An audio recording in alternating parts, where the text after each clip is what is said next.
Hello everybody, my name is Christian, and today we are going to be reacting to everybody's favorite tier list, the prydwen tier list. Are you guys excited? I can already hear the comments screaming no.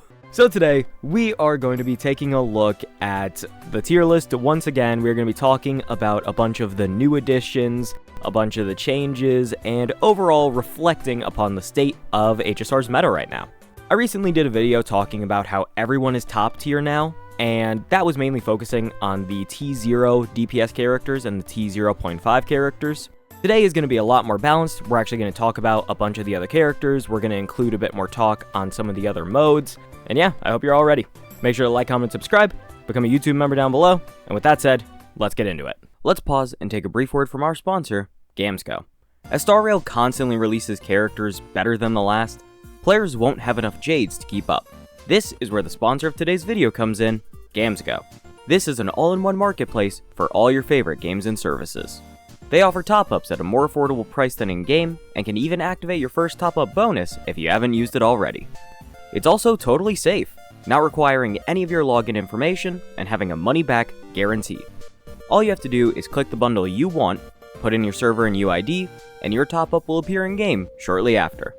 On top of all of this, they offer top-ups for more than HSR, having offers for ZZZ, Genshin, Wuthering Waves, and so much more. You can use my link in the description or pinned comment to start saving now.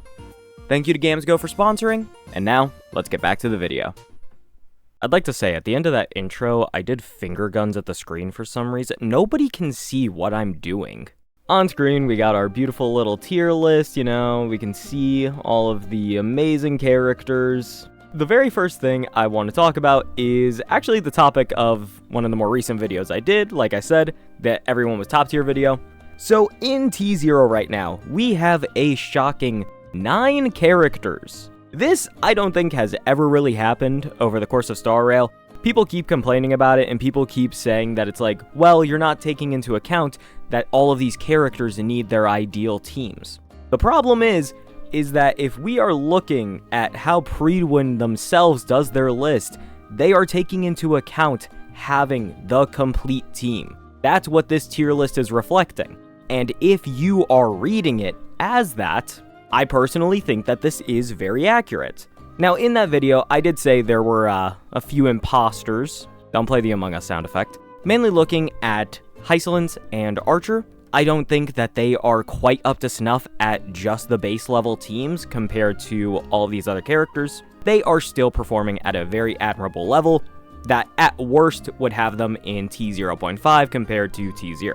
Since that video was released, I did read some other comments that apparently people think Ashvale is not super deserving of being this high, and then of course Castris is always a very interesting topic, since if you were to do an Evernight team with all of the same characters, you can do just as well with that. Castris is gonna go straight to hell without having those same characters, but I digress. I do personally still think that she is in T0 if we're taking into account having that full team that she needs. I don't want to spend too much longer on these specific characters since, again, I just did a whole video about them. I've talked about them pretty extensively, so we're just gonna say that I do think this is incredibly accurate, including the T0.5. This all looks very good, and yeah. What I do want to start focusing on a bit more today is going to be Silverwolf and Evanessia. Whenever I did that last video, Silverwolf had already been out for at least a little bit, but I didn't really have much experience with her personally, and Evanessia just released recently. We're going to start this section off talking about my personal favorite character of the elation path, Evanessia. Now, I've made it no secret I am an absolutely massive fan of Evanessia, and now that she's finally in the game, I have a lot of positive things to say. Evanessia and Silverwolf came out in the same anniversary banner, and this, to me and many other players, felt like a very, very questionable decision. Having two main DPS of the exact same archetype release in the same version, it felt kinda useless. It felt like a bad choice. It seemed like they just didn't know what they were doing. And to be fair, I still highly question a lot of the choices that the developers have made with who goes on banners throughout the duration of Plan Arcadia, but this one specifically felt very odd and just not like a good option. We're putting Evanessia as the second character in the anniversary when she is a main DPS for elation the same way Silverwolf is. And she has the unique ult mechanic. She is meant to be the flagship character. It just felt very strange, and I felt like it meant that Evanessia wasn't going to get that same support, that same love. It felt like she was just going to be kinda doomed to irrelevance. Well, Evanessia proved me wrong, proved all the doubters wrong, and proved just about everyone in this game wrong if they thought that she wasn't going to be the best character in the game upon pulling her. I understand that that's a big claim, but right now, she is very much backing it up. Evanessia is quite possibly the strongest character to be dropped into Star Rail at base that we've seen in quite a while. Her debut into the meta has been shocking and unbelievably impressive, dominating content across the board with a free EMC in her team, and that's already a pretty damn good start. If you were to have E0S1 Evanessia and even just E0 Yao Guang, you would be in a good spot for almost the rest of this version, if not the rest of this version. She is in fact that powerful, and she benefits that much from this free character that you get in EMC compared to a character like Silverwolf, who can benefit, but definitely nowhere near as much, and it won't be anywhere near as comfy.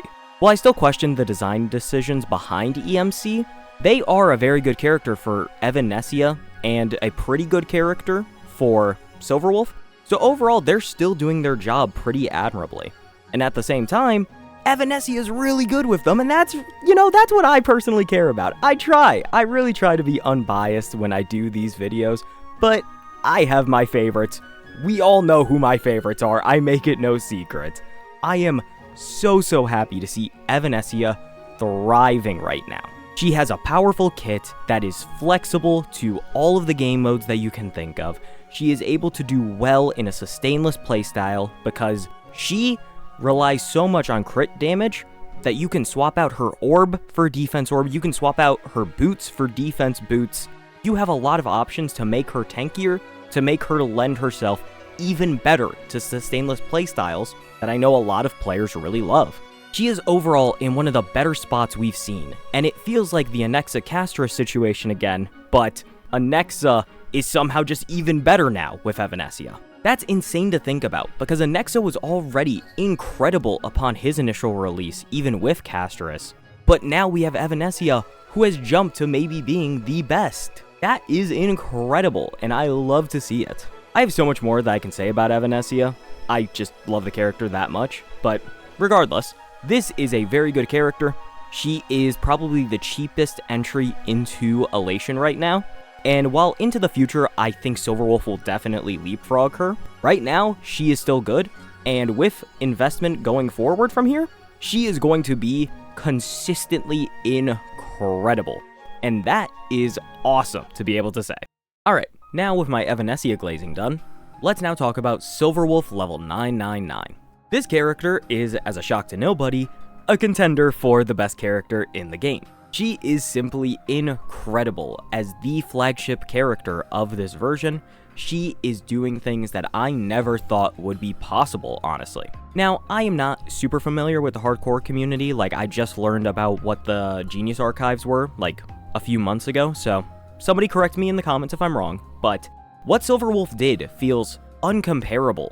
She was able to 7-cost clear Plight stage of the 4.2 Anomaly Arbitration. 7 cost, I think, not just for a clear, but maybe for a 0 cycle? I want to say it was just a clear. I'm not going to go that far out, but either way, a very impressive task. Even with shilling in mind, that is absolutely insane. The only way I've gotten that, like, prismatic or that diamond banner, whatever you want to call it, the only way I've gotten one of those is on Ilwish with E2 Firefly and E2 Dahlia. And even then, It took so much brain power because I'm just kinda dumb, admittedly. It is absolutely crazy what Silverwolf was able to do with her potential unlocked to even just that small degree. 7 cost is not a lot if we're being honest. Like the full E0S1 mono rem team, that is 8 cost alone. 7 cost is 1 less than that, and it managed to clear the Polite stage. That is unbelievable. Her power level is genuinely a marvel, and it all goes hand in hand with her unbelievably flashy animations, her team being just this constant go, go, go of damage, elation skills, so much just happening on your screen at once. It feels like an ADHD nightmare. But either way, the fact that we get to see Silverwolf back in the meta as this new damage dealer and see her performing so well is honestly very cool to see, I imagine, for many of the older players of this game. I already had to talk about Silverwolf a little bit, purely because when you talk about Evanessia, you're kind of going to talk about them both. These two characters are going to be linked together for the rest of the time this game exists. 2 main DPS, both released in the same patch for the same exact team. It makes sense that they're going to be linked together a lot. And to see both of them thriving an insane amount, Evanessia coming out and shocking people, and Silverwolf being everything we expected and more. That is an amazing way to have an anniversary banner. I know people aren't too keen on Elation. I'm not too keen on it myself. I don't really love it. But these two characters specifically have been a lot of fun to watch, to play. I really enjoy what they have done with these two, and I cannot recommend them enough if you are looking to get more into Elation at any point. Just please, please, please make sure to pick up their T0 teammate, Yao Guang, who actually is the main person making this path playable. Let's not forget that. Yeah, if you somehow don't have Yao Guang, please get her at your earliest possible convenience. Yeah, she's pretty important. Alright, well, that's gonna end my DPS rant for now. So now we can kind of look around a bit more at the overall tier list. The support DPS, the amplifiers, the sustains, and I don't think I've done one of these since the last set of Nova Flares, so yeah, we're gonna have to talk about them soon. Let's start off by taking a look at support DPS here. In T0, we've got Black Swan, Kafka, Evernight, and Sparksy. All of these are correct. As long as Hysilens remains in T0, Black Swan and Kafka will also remain in T0 sub DPS. No other way about it. This is going to stay like this. I don't really have much to say. Again, if they dropped, I wouldn't be surprised, but they're still pretty good. Evernight and Sparksy, they are sub DPSs to 2 of the most powerful teams in the game. Until they start falling off, these 2 characters are going to remain. Now, in Amplifier, finally, something to actually talk about. We've got Cyrene, Sparkle, Dahlia, EMC, and Yao Guang, all in T0. So Sparkle has been here for a little bit now, and very deservingly so. She is one of the best sustainless options in the entire game. She is great for a lot of very meta teams right now, like Ashvale, Finon, if you have Sparksy but no Silverwolf. She has been an amazing fit-in for a lot of these teams who are trying to zero cycle, who are just trying to run sustainless in general. She fits with almost all of them. It has been a great thing to see that Nova Flare had such an impact, even if it was a little much. Dahlia being up here, it makes perfect sense. Dahlia is just the biggest enabler for Break right now, so as long as there is a good Break character in the game, Dahlia is going to be top of the top. It's good if we just accept that. I know a lot of people were very disappointed that Firefly's Nova Flare buffs did not make her less reliant upon the Dahlia, and I personally found that to be a little silly. The Dahlia was made as a designated support for Break as an archetype. Very specifically for Firefly, yes, but as a character for Break specifically. She is the Yao Guang. She is the Cyrene. She is that designated support, like the Ceredra for a Finon or an Anexa. She is unbelievably important to what Break wants to do. And I get it. It feels a bit rough that you have to rely on another character for your Firefly to work, but that's always been the nature of this game. I don't understand why people were so upset about that when Firefly's changes, while not amazing mind you, were good. They were positive, and they were sure as shit better than Ho-Ho's, so hey, that's pretty good at the end of the day. This is just an argument that I've yet to understand for quite a while, so if you have more thoughts about that, please leave them in the comments below. I'm very curious to see, but yeah, Dahlia, very much deserving of being in this spot. She will stay there for a very long time, I imagine. Now, the 3 interesting ones we've got. Oh man. Yao Guang, EMC, and Cyrene. Let's start with Cyrene.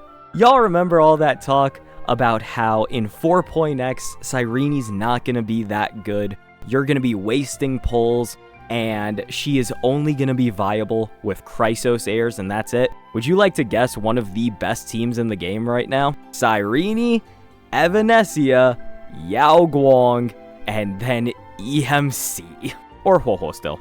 Kinda just depends, but either way. That is one of the best teams in the game right now. And it's a very, very strong team, I will mention. That feels so good after being a Cyrene defender. This character has held up incredibly well, because a lot of people just grossly underestimated the value of getting all of the ults on your team when she activates her first ultimate. That is absolutely massive, and completely changed how even more teams outside of the Chrysos heirs played. If you have Cyrene, that is going to be your best in slot for Saber now. That's crazy when Sunday exists and is like a perfect partner for Saber. That's already insane. But now we see Cyrene being paired with Evanessia too. That is unbelievable. It hasn't been very long, but this character has already stood the test of time very well, and she seems like she is going to stand the test of time for a very, very long time, because having the ability to get another ultimate at any point is so unbelievably valuable, especially for ultimate-based characters. What Cyrene brings to the table is unique, it is powerful, and it is easy to access, because to even get just a few more stacks to get you started, you can pair her with RMC, who is still an incredible support character, so you're not really losing much either. That 2-man combo I have seen so many places nowadays, and it is absolutely awesome, because they are just 2 great characters. They are more than deserving of getting all this praise and recognition. They are some of my favorite ones that have been made in Star Rail. So I am just super, super happy to see that these 2, and especially Cyrene, are lasting so well and are going to keep doing well into the future. Now we move on to 2 more characters that I imagine many of you have been waiting for me to talk about, EMC and Yao Guang. Yao Guang, I have said it 100 times, was released into a pretty destitute state to start out with in Star Rail, and she has just seen a meteoric rise to the top. I still cannot fathom how we got to this point when she was released for an entire version. She was available to grab that whole time, and people kept making the Sunday comparison, not seeing the complete difference in what we knew and how valuable it would be to each relative path. You can't say this is hindsight bias either. No, it was very clear that getting an entire extra usage of the central mechanic of the path was going to be valuable. And for some reason, people just did not agree. They did not see that. Well, she is now the backbone of Silverwolf, Evanessia, Sparksy. She is invaluable to them. And people are clamoring, hoping for a rerun so that they can actually make their teams function as intended. Yao Guang is fully deserving of this spot. I've already talked about her extensively, so shorter section, but yeah, it's pretty clear she is a great character right now in the current state of the meta, and she will be for a very long time. Next up is EMC, who I still have a lot of mixed thoughts about, but they work extremely well with Evanessia being part of that best in slot team, and they work pretty well with Silverwolf being a fine substitute for Sparksy. While the character is still a little underwhelming from what I wanted, mainly because we went from RMC, this incredible generalized support, gave access to true damage, was just a phenomenal character, we went from them to EMC, who is much more specialized, has a more sub-DPS kit, so not even as universal, not as portable. That is really unfortunate. but EMC still does very well in their role. They are a key part of this Evanessia team. They are a key part of the free-to-play experience for Elation, and they do their job pretty well, admittedly. It's definitely not everything you could ever want, but they are efficient. They offer a pretty cool mechanic in giving you another Elation skill. They are great at generating certified bangers, punchlines. They are definitely a decent component to Elation teams, and while T0 does feel high, with the amount of Elation options we have in the game being so low, it does make sense that they would get a higher ranking for right now because we don't have much to work with, so they have proven to be pretty invaluable. As we get another Elation support, or just more Elation characters in general, I do imagine their placement will shift at least a little bit, probably going downward. I don't think they're going to stay super strong here, but as of right now, this does make sense, even if you may not love them, may not agree. It is a very, very valid placing, considering the state of the meta. The last thing to talk about today, since the sustain section of these videos is always pretty boring, it's DHPT and Hyacin. Wow. The last thing we're going to talk about is going to be the Nova Flare characters. Huohuo has made her way all the way up to T0 from T0.5. So she didn't really go far, but hey, she did make it up a little bit. Hey, clap it up for Huohuo. She deserves it. Well done, well done. This is still the worst Nova Flare in history, I'm not gonna lie. I absolutely despise it. They really did not do nearly enough, in my opinion. But she is very good with very good characters right now. So in terms of how tier lists actually work, she is definitely deserving of a high placement. She is a key part of those teams. She is unbelievably helpful to them, and she does a good enough job at keeping you and your team alive. Will I always have my gripes with her? Yes. Again, I was very not happy with how she came out of the buff pool. But hey, it's okay. She's doing good right now. Her teams are doing good right now. There's not much else to say. She is pretty much the exact same character, but she now has new teams that really, really like having her around. Evanessia, Silverwolf, DOT still loves her. She can still work with Archer. She can still work with Ashvale. She's overall just a very, very solid character right now. Moving a bit further down, we can actually see the next two characters. We have Welt in T1 of Amplifier, and then Seela in T1.5 of DPS. Now, Seela's changes were honestly very impressive, and I have seen a lot of Pure Fiction Seela runs lately. There's been that. She has managed to, of course, do well on Ikador. That is one of her best bosses by far, and she was killing the game yet again. And overall, she is performing pretty up to par to where you would want her to be. Is she going to be dominating AA King stages? No. Is she going to be able to tackle all of the content that she couldn't really do too well beforehand? No. Is she way better, way more fun, and offering a lot more to those players who already loved her? Absolutely. This was a buff essentially to keep Seela's strongest soldiers happy, and I think it did an amazing job. It didn't absolutely power creep her up way past everybody else. She is still very reasonable, and even then, look at where she's placed compared to other characters. That's still not even that high. But she is doing very well for those who are good with her, and who know how to make use of her mechanics to their fullest. This was overall an amazing Nova Flare change, and for the first time in a while, it kinda gave her a home. She has been doing very well in Pure Fiction. And while that's not what I ever expected to be the case, she is actually succeeding there very, very well, and that is awesome to see. Moving on to Welt, I honestly think this might actually still be a bit low for him. He is very, very impressive right now. I have seen what his limit tests have looked like, and it is unbelievable some of the things I've seen.